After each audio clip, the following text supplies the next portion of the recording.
Telespectadores da TV Sol, muito boa noite. Nós estamos iniciando essa semana mais um programa Ponto de Vista.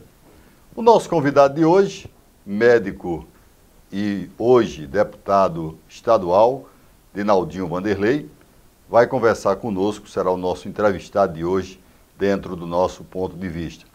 Dinaldinho, filho do meu amigo Dinaldo Vanderlei, vai conversar conosco principalmente sobre o trabalho da sua política, o que é que ele realizou na Assembleia Legislativa no seu primeiro ano. Estamos entrando em um novo ano, 2016, perspectivas várias na política. Entre as perspectivas, possibilidade do mesmo vir a ser o candidato do seu partido à Prefeitura Municipal de Patos. Dinaldinho, primeiro, obrigado pela presença aqui conosco. Primeiro, para a gente fazer uma avaliação, o trabalho que foi feito pelo Dinaldinho Vanderlei, primeiro ano, chegando na Assembleia, deputado de oposição, que nós sabemos que é complicado. Como é que foi esse Dinaldinho? Primeiro, boa noite, obrigado pela presença aqui conosco. Boa noite, Silvio, boa noite a todos que fazem essa magnífica TV. Tivemos um trabalho muito forte, muito importante aqui para o Sertão, principalmente para Patos, onde destacamos principalmente nesse primeiro mandato em altivez e a vontade de querer ajudar sempre mais. Patos teve um ganho exorbitante na Assembleia com relação à sua bancada de deputados estaduais. É a minha pessoa não diferente. Como líder do bloco partidário, nós tivemos aqui a UEPB, que se instalou definitivamente, recebeu o colégio Capitão Manuel Gomes, e hoje é sua sede própria, a ponte do Jatobá, na qual foi um requerimento para que ela fosse inaugurada. O governo fez aquele esforço concentrado, fez as vias de acesso necessárias e inaugurou após o nosso requerimento em 21 dias, o que foi muito bom. E claro que isso depende o mandato do deputado, principalmente de oposição, da ação do governador, mas que tivemos projetos de leis importantes para Paraíba. Participamos de várias comissões, participamos da Comissão de Saúde, da Frente Parlamentar das Águas, da Frente Parlamentar dos Transportes, participamos também da CPI da telefonia móvel, no qual trouxe mais de 200 milhões em multas para as operadoras, e aí ela ainda continua dando prosseguimento. Então acredito que foi um mandato importante, apesar de muitos recessos. Tivemos muitos recessos durante esse ano, e isso, claro, prejudica a atividade parlamentar, mas nada que seja diferente. Em 2016, espero fazer muito mais. Foi reconhecidamente o deputado estadual mais atuante do Sertão, com 447 requerimentos e projetos de leis, e acredito que a gente está no caminho certo. Claro que isso, em 2016, temos que ampliar para que o mandato possa valer a pena e, principalmente, fazer valer a vida dos paraibanos. No seu trabalho como deputado estadual, você falou na questão da quantidade, falou também na qualificação dos projetos apresentados. Como é que o amigo chegou a esse denominador comum? Não, eu vou ter a quantidade muito grande de projetos, mas também eu vou qualificá-los. Na verdade, o que eu tentei fazer foi trabalhar sem olhar a quantidade de projetos. Quando chegou no final do ano, e aí eu vou confidenciar, todo deputado fez um jornalzinho. Não sei se você viu, quase todos os deputados fizeram um jornalzinho. Eu não fiz o jornalzinho porque não deu tempo. Eu estava tão empenhado em trabalhar, tão empenhado em produzir, que quando chegou em dezembro, que eu vi quase todos os deputados com o seu jornalzinho, e eu solicitei da minha assessoria que fizesse o jornalzinho, eu disse, Naldinho, você perdeu tempo. Perdeu o time, ele chama de time. Perdeu o time que a gente deveria ter feito isso para entregar no final do ano. Eu disse, não tem problema. Continua o trabalho, quando for no final do ano que vem, em 2016, a gente entrega mostrando a metade do mandato, pelo menos, mas que entregue. E aí foi que eu fui ver o que o trabalho estava valendo a pena, que onde eu estava indo no caminho certo. Mas, na verdade, foi mesmo a vontade de trabalhar, de realizar. Tinha muitos projetos que eu tinha sonho de fazer, como o fomento do primeiro emprego, na qual a gente tira 10% que as empresas que recebem incentivos fiscais estaduais, municipais e federais, que ele destine 10% das suas vagas para o primeiro emprego. Nós tivemos projetos importantes como a lei que está em vigor, que foi de coautoria também de Tovar Corrêa Lima, na qual aumentava a idade, porque as crianças de 6 anos estavam desblocadas e perdiam um ano. Essa lei foi uma conquista nossa, uma conquista minha de Tovar, que virou, bem como os concursados da Polícia Civil, os concursados da PM. Então tivemos uma luta importante. Os alternativos, né, a lei dos alternativos, foi um projeto de autoria nossa, que nós trabalhamos isso, e hoje é realidade. Os motoristas de vans, de carros alternativos, eles circulam na Paraíba livremente, sem parecer um bandido, que antigamente eram tratados como bandidos, hoje circulam livremente devido a esse trabalho. As cinquentinhas, né, a regularização da cinquentinha, com o pedido de 75% de isenção, foi aprovada pelo governador, apenas que foi parcial. Ele botou 75% no primeiro emplacamento e 50% nos demais emplacamentos. Mas foi uma luta nossa, do nosso gabinete. Acredito que valeu a pena. Valeu a pena se tornar deputado, mas ainda longe de mim, não está nem próximo de terminar o mandato. Temos muito o que fazer e uma vontade tremenda de realizar. E estão vindo novos projetos de leis aí, na qual eu peço que acompanhe a gente, principalmente aqui na TV e na rede que está se formando aqui na nossa cidade, que terá o canal da Assembleia Legislativa aqui, que foi um requerimento nosso, né, da Câmara, da Assembleia e também do Senado, que estará transmitindo aqui e a gente pode acompanhar o trabalho parlamentar. Então vocês vão acompanhar durante esse ano todo esse trabalho que a gente tem feito na Assembleia. Deputado Rinaldinho, estamos iniciando 2016 praticamente agora. Tem aquela história de que o país só começa a funcionar depois do Carnaval, e a Assembleia Legislativa da Paraíba também não é diferente. Os maiores debates, as maiores discussões também acontecerão após o Carnaval. Como é que vai ser o deputado Rinaldinho em 2016? O mesmo. Vamos fazer um trabalho incessante, faremos uma oposição responsável, não faremos oposição por fazer, faremos tudo o que for necessário para a Paraíba crescer. Essa é a grande realidade. Temos um problema gritante agora, que começou em 2016, que a oposição já alertava, né, em outubro, mas que agora está mais presente, e o próprio governo entende que existe um rombo nas contas públicas do Estado e que esse rombo das contas públicas está diretamente interferindo na vida dos paraibanos. Vamos ter essa discussão, também a criação do TCM, que eu acredito que já está morto, né, já nasceu morto, porque a população não aguenta mais nem tantas cargas, nem tanto gasto com a máquina pública. E o TCM ele vem de uma forma totalmente esdrúxula nesse momento que a gente vive de uma crise tão grande, né? Então a Paraíba não pode pagar o pato de mais um tribunal, já que o tribunal, o TCE, já provou por A mais B que representa bem a nossa sociedade. Então vai ter a mesma empenho, a mesma qualificação do deputado que sempre teve. Apenas a gente vai estar mais presente, vai cobrar mais, apesar de ser um ano de eleição municipal, pode ter certeza que não me furtarei, não estarei ausente na Assembleia, estarei presente defendendo os interesses exclusivamente do povo paraibano. Deputado Rinaldinho, o deputado falou agora há pouco, vai voltar às discussões, os debates na Assembleia Legislativa do Estado da Paraíba, e tem 2 pontos que o governador Ricardo Coutinho atribuiu aos aspectos de arrecadação do Estado, de valores que vêm para o Estado da Paraíba. Primeiro foi quando ele praticamente decretou a questão do pagamento de fornecedores do Estado da Paraíba. E num segundo momento, o governador Ricardo Coutinho praticamente acabou com as databases da categoria de funcionários públicos do Estado da Paraíba.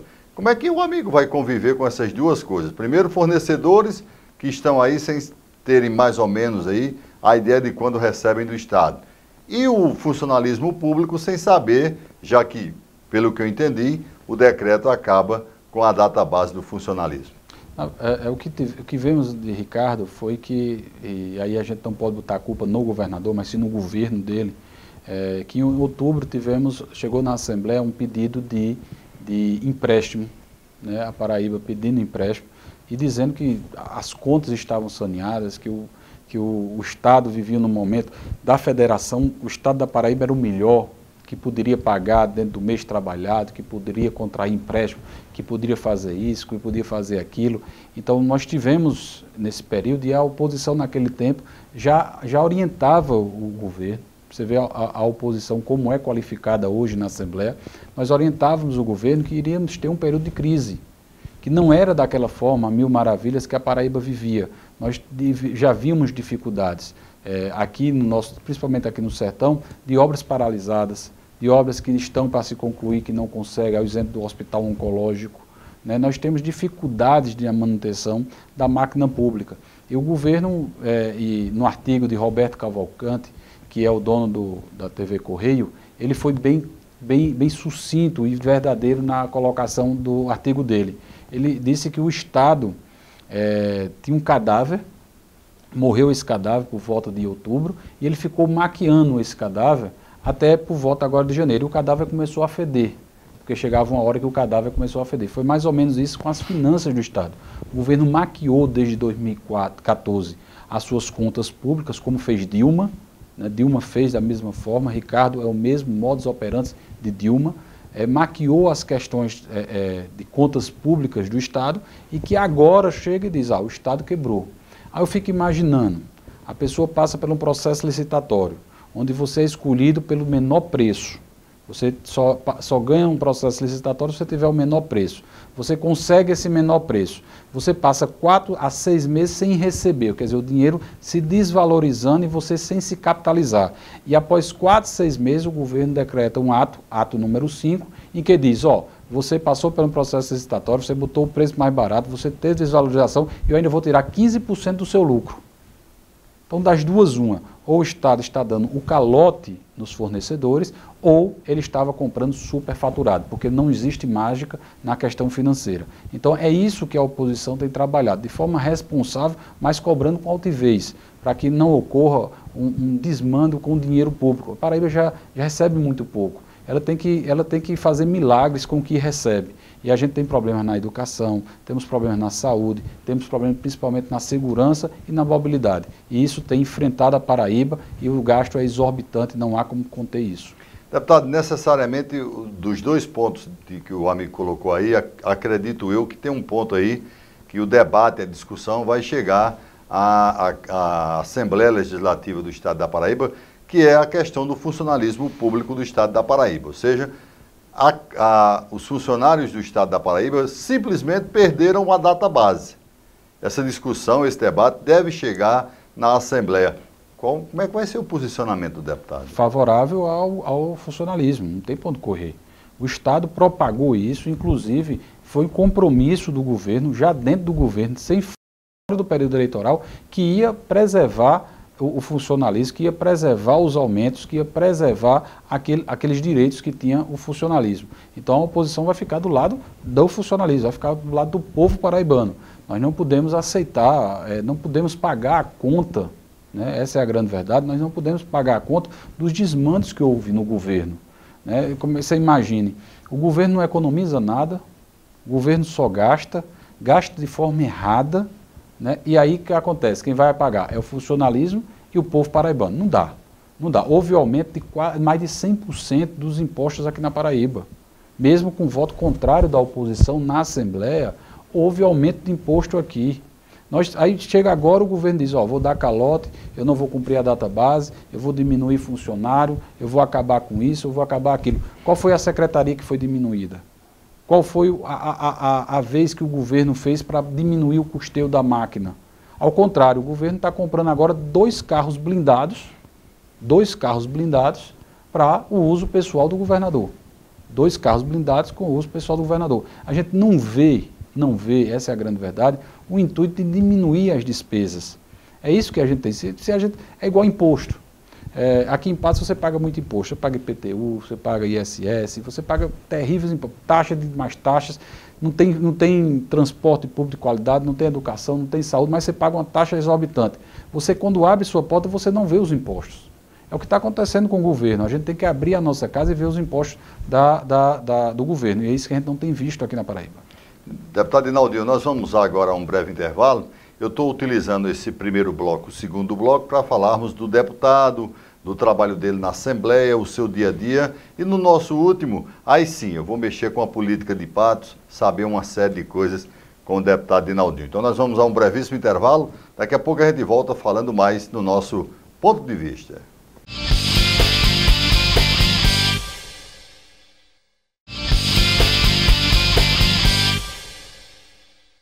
Nós estamos de volta com o nosso ponto de vista o nosso ponto de vista de hoje. O nosso convidado é o deputado Dinaldinho Vanderlei. Eu continuo aproveitando esses 2 primeiros blocos para falarmos do trabalho do deputado, toda a centralização do seu trabalho. E no terceiro bloco eu vou mexer agora sim com o político, com a política de Patos, com a política da Paraíba, a política do Brasil. Nós vamos mexer com o deputado. Deputado, ainda voltando para a sua questão, Assembleia Legislativa do Estado da Paraíba. Deputado de oposição, nós sabemos que é complicado, né? A coisa é complicada, não flui como a gente pensa. E muitas vezes o deputado é prejudicado porque as pessoas acham que o deputado tem que trazer aquilo outro. Como é que foi esse modelo de adaptação do deputado Dinaldinho para com a realidade, por exemplo? Até porque o deputado não é só o deputado de Patos, ele é deputado pela Paraíba, tem vários municípios que também votaram no deputado Dinaldinho. Como é que foi essa transição? Como é que foi essa sua linha de entendimento? Bom, quando eu cheguei na Assembleia, eu já cheguei com conhecimento do papel do deputado. Já foi uma grande valia, né? E queira ou não queira, eu já venho de uma família de políticos que me ajuda bastante. Então, assim, por gostar tanto de política e até mesmo de vir de vários debates, porque eu já venho do movimento estudantil, né? Fui presidente de DA, presidente de DCE, secretário de CUNE, então isso aí já me ajuda bastante no debate no parlamento. Claro que o parlamento é uma escola, longe de mim de dizer que não aprendi tanto na Assembleia, o tanto que eu aprendi. Mas, assim, eu já cheguei sabendo qual era o papel. Sabia que a obra de cal e pedra, só quem faz é o executivo. As minhas ações são de papel e caneta, né, que são mais leis para que a gente possa melhorar a vida dos paraibanos. Eu já sabia desse princípio da minha parcela de ajuda que eu poderia dar à Paraíba. Então, com isso daí já é mais fácil a gente trabalhar com relação a isso. Então, o que eu procurei? Procurei primeiro me aproximar da população, através do gabinete itinerante. Eu verificava que a primeira coisa que falavam, era, principalmente no período de eleição, é que deputado só aparece de 4 em 4 anos nos locais. Então, com isso, o gabinete itinerante, a gente poderia trazer o gabinete de forma institucional, com o seu chefe de gabinete, com o secretário, com o deputado, com o assessor de imprensa, com todos aqueles que fazem um gabinete, para que a gente possa trazer ações e verificar em loco qual é o problema e também trazer o gabinete para mais próximo da população, eles identificarem quem são os nossos atuantes, os nossos protagonistas no gabinete. E tivemos grata surpresa. A exemplo do gabinete itinerante em Curemas, na qual a gente tem lutado, porque Curemas, a cidade de Curemas em si, ela 80% é do Denox, porque ela está na cabeceira do açude. Então, 80% é do Denox. Então, o prefeito, doutor Toinho, às vezes tem um dinheiro, né, para construir uma creche, para fazer alguma melhoria, um colégio, mas só que não tem terreno, porque o terreno é do Denox. Iniciamos essa batalha, tivemos com o superintendente do Denox em Fortaleza, nós estamos bem encaminhados, inclusive com o deputado federal Benjamin Maranhão, que esteve presente, esteve lá conosco. Pedro tem ajudado também lá, apesar de não ter sido um deputado votado lá pela região, mas tem ajudado também. Acredito que a gente tenha conseguido isso. A UEPB também é um exemplo positivo disso. Nós já estamos numa segunda fase de um gabinete itinerante na UEPB e nesse primeiro semestre a gente já deve fazer um segundo gabinete itinerante na UEPB. Conseguimos a sede e agora a gente vai fomentar através de estrutura. Conseguimos 500 mil reais através do governo federal, através de Pedro Cunha Lima, através de emendas, para que a UEPB tenha sua guarita intelectual garantida através de laboratórios, através de salas de aula, e vamos fazer segundo gabinete itinerante. Então, assim, o papel da Assembleia nesse momento é justamente isso. Eu procurei, primeiro, fazer realmente o papel de um deputado. Claro que existe no imaginário das pessoas que um deputado construiu um colégio, construiu um hospital, trouxe casa popular. Não, o que a gente faz são leis. Existem, claro, as emendas parlamentares que, porventura, venham esse ano, já que a Assembleia não tem um orçamento impositivo, terá que passar pelo crivo do governador. Mas também fizemos as emendas votadas para Patos e, claro, que isso vai depender do governo. Mas procuramos pautar o mandato em cima de realidade e não de coisas fictícias enganando o povo. Deputado Dinaldinho, vamos para as críticas que a gente recebe no nosso dia a dia. Deputado Dinaldinho foi embora para João Pessoa, deputado Dinaldinho abandonou Patos, deputado Dinaldinho não dá mais atenção a Patos, deputado Dinaldinho, depois o deputado trocou as ideias, disse, não, eu vou, a partir da quinta, da sexta, eu estou indo em Patos e tal. Como é que se luta com essa realidade? Que as pessoas criticam, acham que Dinaldinho tem que estar no dia a dia de Patos. E isso é bom, isso não é ruim não. Se estão lhe cobrando a presença, é sinal que as pessoas lhe querem para escutar, para que possa dialogar e até mesmo saber da realidade na qual você vive. Na Assembleia nós temos terça, quarta e quinta de sessão. Estando como líder do bloco partidário, a gente ainda tem as comissões que funcionam na segunda à tarde e na sexta de manhã.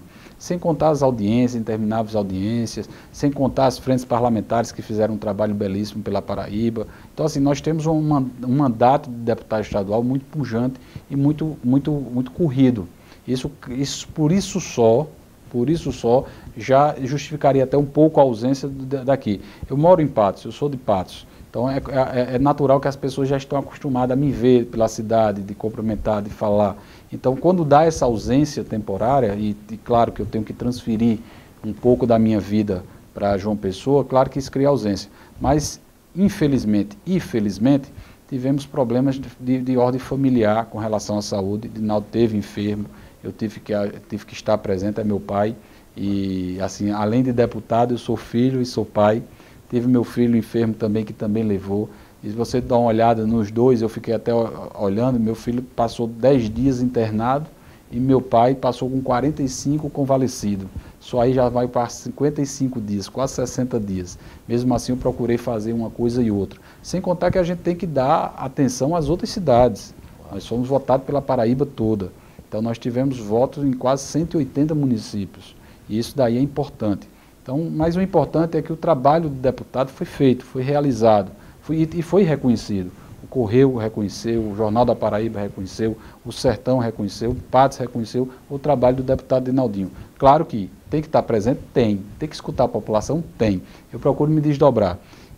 Mas praticamente já a partir de novembro, nós já estamos bem presentes aqui, você é uma prova viva disso, de quantas entrevistas a gente tem dado nas rádios, de quantas plenárias a gente já começou a fazer. Nós temos também um movimento muito importante de trazer novos gabinetes itinerantes para conversar. Temos conversado com as associações. Isso tudo é importante dialogar. Claro que as ausências vão ocorrer? Vão, até porque hoje o povo de Patos me colocou para ir trabalhar em João Pessoa. E eu tenho que ficar trabalhando em João Pessoa para justificar o salário que eu recebo e também estar presente para escutar a população. Para você ter ideia, Silvio, mesmo com toda essa ausência que as pessoas falam, o ano passado nós atendemos 5.682 pessoas no gabinete, no nosso escritório aqui em Patos. É um número bem expressivo, que só pude ver no final do ano nas estatísticas. Então, assim, na verdade, nós estivemos presentes para aqueles que mais precisavam.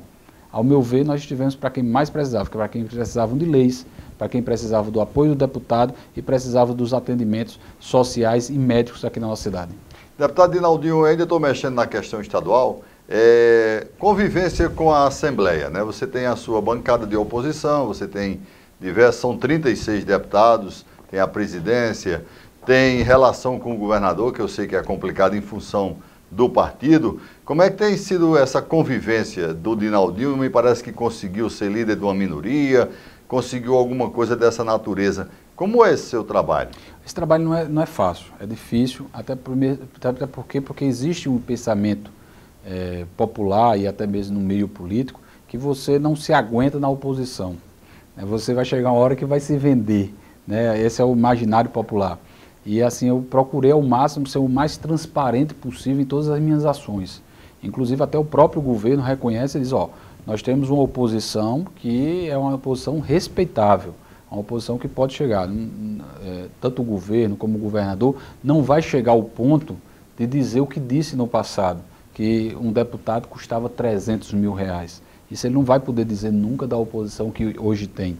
Por quê? Porque nós utilizamos do nosso mandato de forma verdadeira, de forma honesta, para que a gente possa. O governo, no seu todo, na sua grande maioria, ele é composto de situação e oposição. E a oposição tem que fazer seu trabalho. Eu sei que algumas pessoas não entendem, acham que é só crítica por crítica, mas se a gente não reclamar, se a gente não falar, não mostrar o que está errado, acaba que o próprio governo se engana. Ao exemplo do que aconteceu com a questão fiscal do Estado.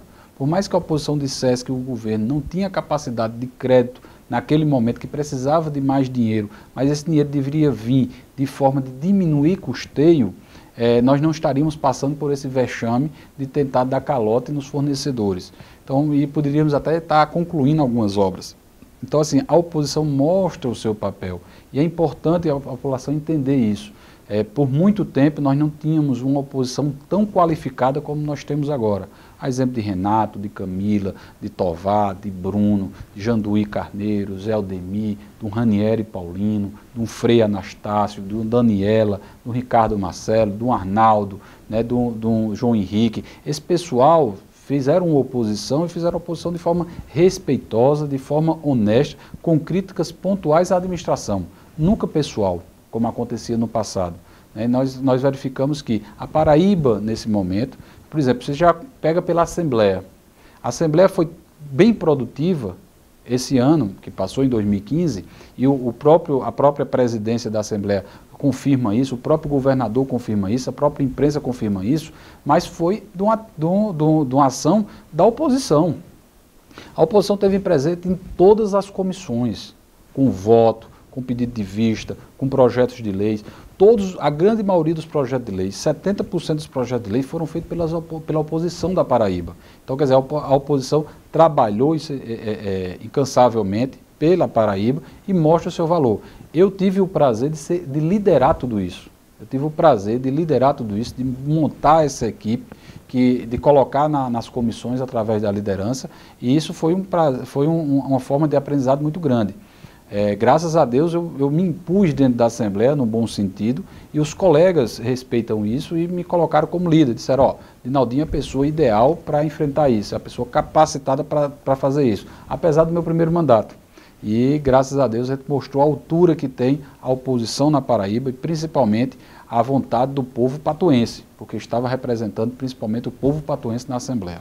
Ainda na questão estadual, a declaração do deputado de que em João Pessoa, diferentemente do seu partido, o Dinaldinho, que foi votado, se eu não me engano, 1.200 votos em João Pessoa, já afirmou que vai para um processo de reeleição. Claro que eu não sei se ele participa diretamente lá em João Pessoa, mas vai para um processo de reeleição apoiando o atual prefeito, Fernando Cartacho. O que é que o deputado quis dizer com isso? Na verdade, o que temos de ver, Silvio, é que João Pessoa, ela não é apenas dos pessoenses. João Pessoa é de toda a Paraíba. Existem lá muitos sertanejos que vão lá estudar, que vão lá fazer um tratamento de saúde, que vão lá se aperfeiçoar, que vão lá trabalhar, que vão lá para morar, de criar filhos, né? Então, Patos está presente na capital como a capital está presente aqui em Patos. Nós fazemos essa troca cultural, essa troca de trabalho, essa troca de moradias, e é importante a gente saber quem será o prefeito de lá. Quem será o prefeito de lá? Você imagina uma pessoa que precisa de um tratamento de saúde que não tem aqui no nosso sertão e que está pactuado em João Pessoa. Se nós não tivermos um prefeito que estiver compromissado com o sertão, nós sofremos. Quem já precisou de ter um tratamento em João Pessoa sabe as dificuldades que tem lá quando emite aquele GERA para que consiga um atendimento lá. Então, assim, nós temos, e analisando todo o cenário, isso aí eu faço uma declaração pontual, claro, do meu mandato como deputado, não de forma partidária, apesar de ser um líder do PSDB na Assembleia.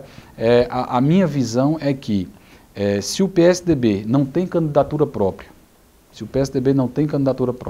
se nós, no cenário que está, nós temos Manuel Júnior, que apoiou o PSDB como candidato a governador, mas o seu partido, o PMDB, não trabalhou, ao contrário, deu a derrota do nosso partido. O PMDB deu a derrota de Cássio no segundo turno. Se você pegar do outro lado, Luciano Cartacho, que era do PT e levou Ricardo para o primeiro turno, não apoiou Cássio, mas o seu partido, o PSD, de Rômulo Gouveia, apoiou Cássio, inclusive entregando a vice-governadoria.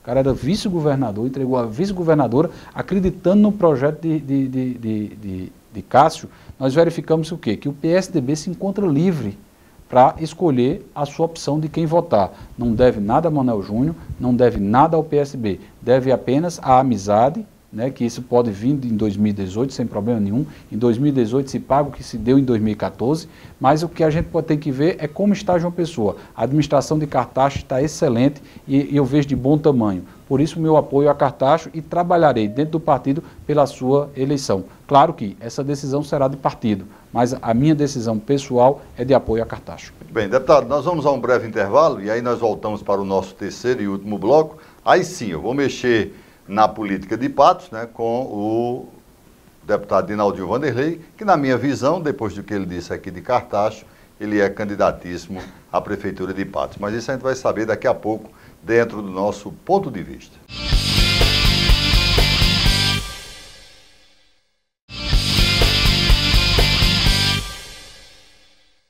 Estamos de volta com o nosso último bloco do nosso ponto de vista desta noite, conversando com o deputado Dinaldinho Vanderlei.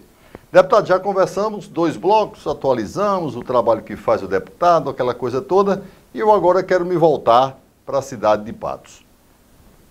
Como é que Dinaldinho chegou a Patos agora, começo de ano, começou a trabalhar, já fez um primeiro momento no Monte Castelo, já marcou outros momentos, ou seja, começa a andar nos bairros da cidade de Patos. O que é que isso significa dentro da nossa realidade política? Bom, Silvio, se você recordar as entrevistas que dei, inclusive a você, eu sempre disse que a gente ia falar de 2016 em 2016, que as ações que a gente teria de forma eleitoral para 2016 seria em 2016, que era o ano ideal, que a gente estava num processo administrativo importante. Nesse recesso parlamentar, nós tivemos mais presente a Patos. Tivemos através de atendimentos médicos, tivemos através de entrevistas, tivemos através de plenárias, tivemos de discussões internas dentro do partido do PSDB, e isso daí, claro, sem sombra de dúvida, é uma visão para 2016. E sempre, em todas as entrevistas, sempre disse que o intuito nosso é de participarmos da eleição de 2016. Não sabemos se como candidato, mas queremos participar das eleições de 2016, claro que iremos. Até porque o partido é forte, a sua história é importante, nós temos um DNA político, sou deputado estadual pelo partido, o represento a nível estadual e também a nível municipal, respeitando, claro, a presença sempre constante do presidente do partido, que é Dinaldo Vanderlei, a qual tenho muito orgulho de ser o seu filho, mas existe esse momento, né, de pensamento das eleições de 2016, e longe de mim achar que isso daí não pode ser discutido. Pode e deve ser discutido agora nesse ano, em 2016. O PSDB dá essa largada, já que a gente vai trabalhar o partido, já que a gente vai participar do processo eleitoral, tanto na majoritária como na proporcional, nós temos que escutar a população. Por isso a ideia de fazer a plenária. Não adianta, muita gente chega e faz, o deputado está fazendo as plenárias agora em ano de eleição. Tem que ser feito em ano de eleição. Os problemas, eles são muito dinâmicos no nosso município. E se você faz uma plenária há 3 anos atrás, há 4 anos atrás, talvez não seja o mesmo problema que esteja ocorrendo agora. Nós temos que ter a real situação nesse momento. Então as plenárias têm que ser feitas ao longo desse ano, até o período de eleição, para que a gente identifique quais são os problemas e o PSDB possa mostrar soluções viáveis no período eleitoral.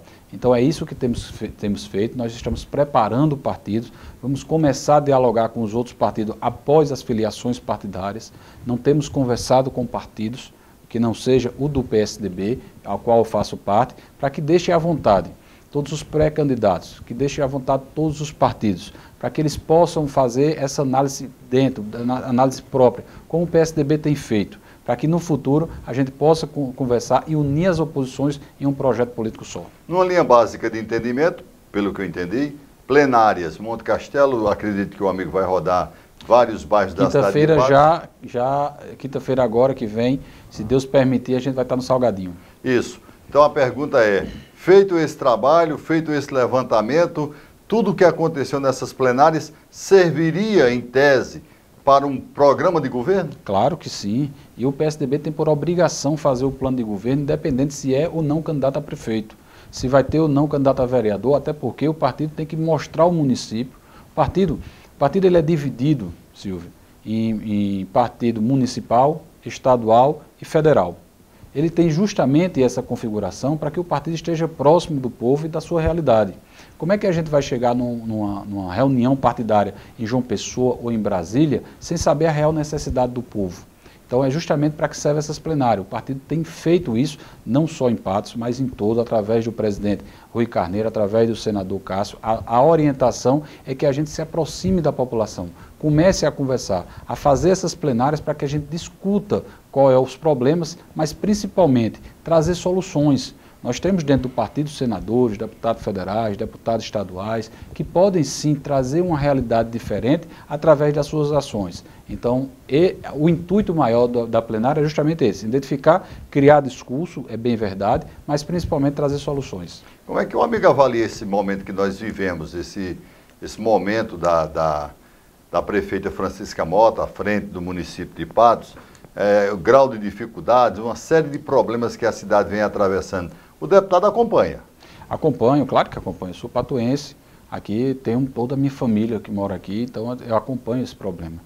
Longe de mim, inclusive quando não obtivemos êxito com a candidatura de prefeito, a primeira coisa que fiz foi decretar os parabéns para quem venceu e que desejasse a ela boa sorte, que não iria atrapalhar a sua administração, como não fiz. Deixei ela administrar, deixei ela fazer, deixei ela planejar da forma que ela quis. Disse várias coisas durante a campanha que eu tinha certeza que não dava para ser realizado, como, por exemplo, colocar uma creche em cada bairro de Patos. Mas, mesmo assim, como ela tinha a capacidade, tinha sido deputada, colocou para a população, vendeu uma imagem que não dava para ser feita durante 4 anos, não dava para ser feito aquele plano de governo mirabolante que estava sendo colocado. Mas se colocou, que tem palavra, então que siga. Durante esses 3 anos de governo, o que vimos foi uma intromissão importante dentro do governo de Francisca, né, onde se tinha o prefeito Nabô e a prefeita Francisca, eram 2 prefeitos. Quando a prefeita dava não, ia conversar com o Nabô e resolvia. Quando o Nabô dava não, conversava com a prefeita e resolvia. E ficaram batendo bola durante 3 anos. A administração teve aqui 2 candidatos, 2 prefeitos, 2 administradores. E o que aconteceu? Nós tivemos os mesmos secretários. Os secretários vão se aposentar na prefeitura, porque já passaram mais de 12 anos, né, de trabalho, juntando com um trabalho extra. Pode ter certeza aí que vão se aposentar na prefeitura. Nós temos verificado que a Prefeitura de Patos nunca na sua história, passou pelo vexame de ter a Polícia Federal batendo nas suas portas. E não foi só uma vez não, foram 3 vezes. Uma por falsificação de documento, a outra com a Operação Dom Bosco e a outra com a Operação Desumana. Então, quer dizer, nós temos em Patos uma formação de quadrilha. Essa palavra não é minha, essa palavra é do próprio Ministério Público que colocou o Patos como uma formação de quadrilha, falsificação de documento e desvio do erário público. Crimes absurdos para a nossa cidade. E aí o que acontece? Nós temos a figura da prefeita que não abriu nenhum processo administrativo, não afastou os secretários que estavam sendo acusados, não teve nenhuma ação e, ao contrário, Patos é considerado a cidade menos transparente. Então, o que é que eu posso dizer? Posso dizer que a prefeita não tem a capacidade administrativa, perdeu as rédeas do comando, entregou a prefeitura ao comando do ex-prefeito, ao comando de alguns secretários da época do ex-prefeito e que agora, infelizmente, Patos vive um caos. Nós temos a cidade toda esburacada, com galerias estouradas, com obras paralisadas, com UPAs com mais de 10 anos em construção, com a saúde totalmente deteriorada, com desvio de funções, com perseguições a funcionário público, fora da lei de responsabilidade fiscal, com pedido de impeachment por parte da Justiça. Então, quer dizer, nós vivemos um caos administrativo instalado em Patos. E é por isso que o PSDB se coloca como alternativa para colocar soluções para isso. Tudo o que eu falei aqui foram críticas construtivas e que foram feitas por órgãos competentes. Nada longe de mim com a questão pessoal, mas que infelizmente Patos vive esse momento. Deputado, nós sabemos que hoje praticamente existem pré-candidatos, né? Meu amigo Lenildo Moraes, que eu chamo de prego batido de ponta não virada, espero que ele vire agora a ponta. Meu amigo Silvano, que já esteve conosco. A prefeita Francisca Mota, porque ela tem em tese o direito ao seu processo de reeleição. E, na minha opinião, o PSDB deve sair com um candidato forte, não vejo outro candidato que não seja o deputado que está aqui ao meu lado. Quem é melhor de enfrentar numa batalha, Nabô Vanderlei ou Francisca Mota? Eu acho que Francisca e Nabô são as mesmas pessoas. São as mesmas pessoas sem tirar nem pôr. Diz que 2 corpos não ocupam o mesmo lugar. Francisca e Nabô ocupam o mesmo lugar. Entendeu? Eles quebram a lei da física. Na verdade é o seguinte, eles são pessoas que estão no mesmo programa de governo. Né? Se você pegar as declarações de Nabu e de Francisca na época da eleição, a Francisca, até a música dizia, a prefeita de Nabu. Né? Então, e Nabu é a prefeita de Francisca. Então, quer dizer, até esse trocadilho tinha na campanha. Infelizmente, o que hoje enfrenta a prefeita é devido ao mandato do ex-prefeito. Não é outra coisa. A Francisca, ela tentou até consertar, tentou até ajeitar, né? Tentou até construir novas coisas. Mas só que o desmando que encontra-se hoje a prefeitura, enquanto ela não zerar o jogo, tirar todos os secretários, tirar o excesso de funcionário, colocar a prefeitura nos eixos, gastar menos do que arrecada, a prefeitura não terá condições administrativas. E falta para ela essa coragem. Falta para ela essa coragem. E ela não vai fazer num período de eleição porque perde voto. Porque ela vai perder apoio, ela vai perder... E quem se prejudica com isso? O funcionário que fez concurso e não pode ser... não vai receber o seu concurso, sofre o empresário, né, que está sendo, às vezes, extorquido com relação à Zona Azul, a pagamento de taxa, a tudo no mundo, sem ver, né, esse dinheiro voltando como forma de benefício, sofre a população que está com a educação deteriorada, que está com a saúde que não presta. Então, assim, infelizmente, pelo caos administrativo criado há 12 anos, isso aí são 12 anos de mandato, não são 4, são 12 anos de mandato. Há 12 anos, infelizmente, Patos se encontra nessa celeuma e nesse buraco. Eu não vejo nem Francisca e nem Nabu tirando Patos debaixo do poço sem fundo. Eu verifico o quê? Que Patos tem que ter mudança. E essa mudança parte principalmente com a mudança administrativa. Não adianta você trocar a figurinha, se você não trocar o modus operandi. Se você deixar a mesma coisa que está aí, Patos vai tender a sempre ficar para trás. Souza cresce mais do que Patos, Alhanda cresce mais que Patos, Bahia cresce mais que Patos, Santa Rita cresce mais que Patos, Cabedelo está crescendo mais do que Patos, porque só tem um ponto, não tinha nem ponto de crescer, mas está crescendo mais do que Patos, principalmente na região do turismo. Aí quer dizer, Patos tem ficado para trás.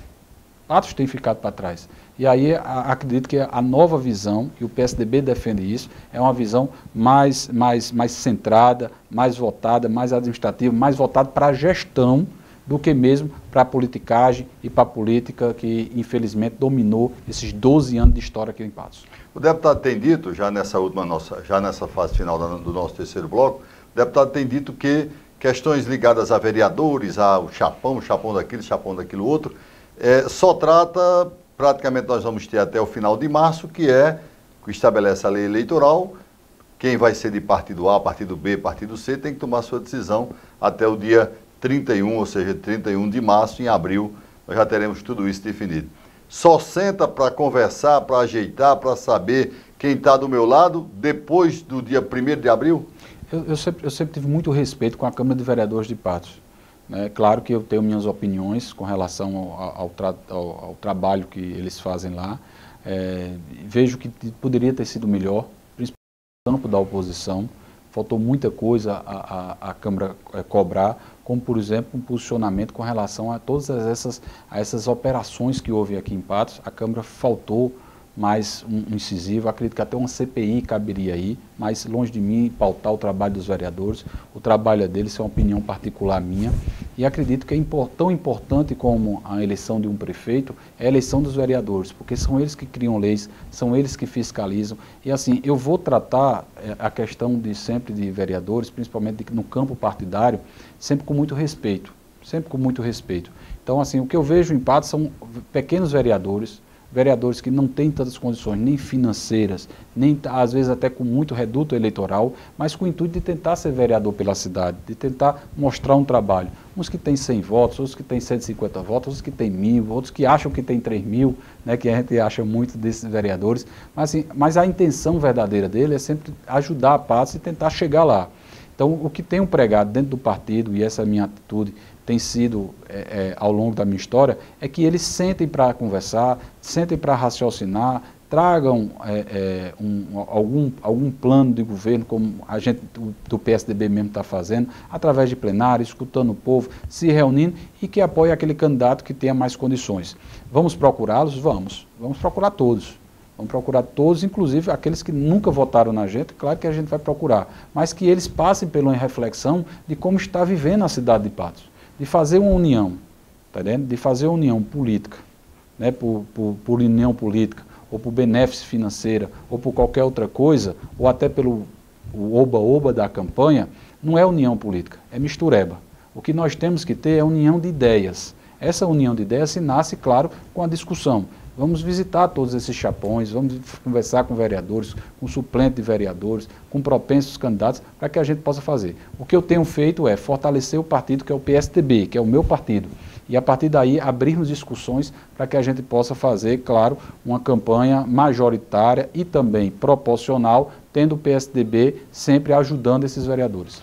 Deputado, obrigado pela presença aqui conosco, sucesso no seu trabalho, só uns instantes finais para o amigo se despedir e, claro, quando nós estivermos mais na frente, quando a campanha estiver ok, eu vou fazer uma série de debates, aí sim, vou debater o município de Patos, as necessidades do município de Patos, uma série de coisas com, naquele momento, candidatos à Prefeitura Municipal de Patos. Obrigado pela presença. Obrigado a vocês, obrigado a todos que fazem a TV Sol, a Rádio Sol também, que também está transmitindo. Então, assim, eu queria agradecer muito o espaço e dizer que sempre estou à disposição. É muito importante esse espaço para que a gente coloque o nosso ponto de vista e, principalmente, que a população saiba o interesse verdadeiro do parlamentar ou daqueles que fazem a ação pública. Mas que o povo não deixe de votar, não deixe de fazer a biometria. Eu sei que muita gente está desgostosa com a política, através de nível nacional, através de nível estadual e também municipal, mas não deixe de acreditar. Quando uma pessoa de bem, como um homem de bem, deixa de votar, dá margem para aquele que compra voto, que faz falcatrua, que faz coisa errada, se eleger. Então, assim, eu sempre que eu utilizo desse espaço, eu peço para que o povo vote, que se regularize seu título, que vá para o TRE, para que possa regularizar isso, para que possa votar. No mais, agradecer e desejar a todos que Deus proteja cada um de nós.